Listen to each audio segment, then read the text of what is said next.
ഇറാന്റെ അടുത്ത target Bahrain ആണോ? അതിനുള്ള ലക്ഷണങ്ങൾ കണ്ടു തുടങ്ങി.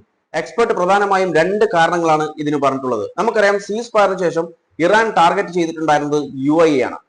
കഴിഞ്ഞ തിങ്കളാഴ്ചയും ചൊവ്വാഴ്ചയും ഇന്നലെ വെള്ളിയാഴ്ച അടക്കം ഇറാൻ UAE അറ്റാക്ക് ചെയ്തു എന്നാണ് UAE ഗവൺമെന്റ് പുറത്തുവിട്ടിട്ടുള്ളത്. ഇതിന് പല കാരണങ്ങളുണ്ടെങ്കിലും എക്സ്പേർട്സ് പറയുന്നത് പ്രധാനമായിട്ടുള്ള കാരണം എന്ന് പറയുന്നത് UAE ഇസ്രായേലുമായിട്ടുള്ള ബന്ധമാണ്.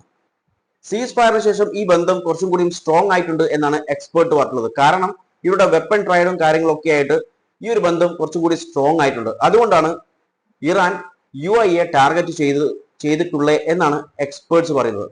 ഇതുപോലുള്ള ചില ഡെവലപ്മെന്റ്സ് ഇപ്പോൾ ബഹ്റൈനിലും നടന്നിട്ടുണ്ട്. പ്രത്യേകിച്ചും രണ്ട് ഡെവലപ്മെന്റ്സ് ആണ് ബഹ്റൈനിൽ നടന്നിട്ടുള്ളത്. ഒന്നാമത്, ഇന്ന് ബഹ്റൈനിലെ ഇന്റീരിയർ മിനിസ്ട്രി അനൗൺസ് ചെയ്തിട്ടുണ്ടായിരുന്നു, the government of Bahrain arrested 41 individuals linked with IRGC. IRGCയുമായിട്ട് ലിങ്കുള്ള 41 ഇൻഡിവിജ്വൽസിന് എന്ത് ചെയ്തിട്ടുണ്ട്? ബഹ്റൈൻ ഗവൺമെന്റ് അറസ്റ്റ് ചെയ്തിട്ടുണ്ട്.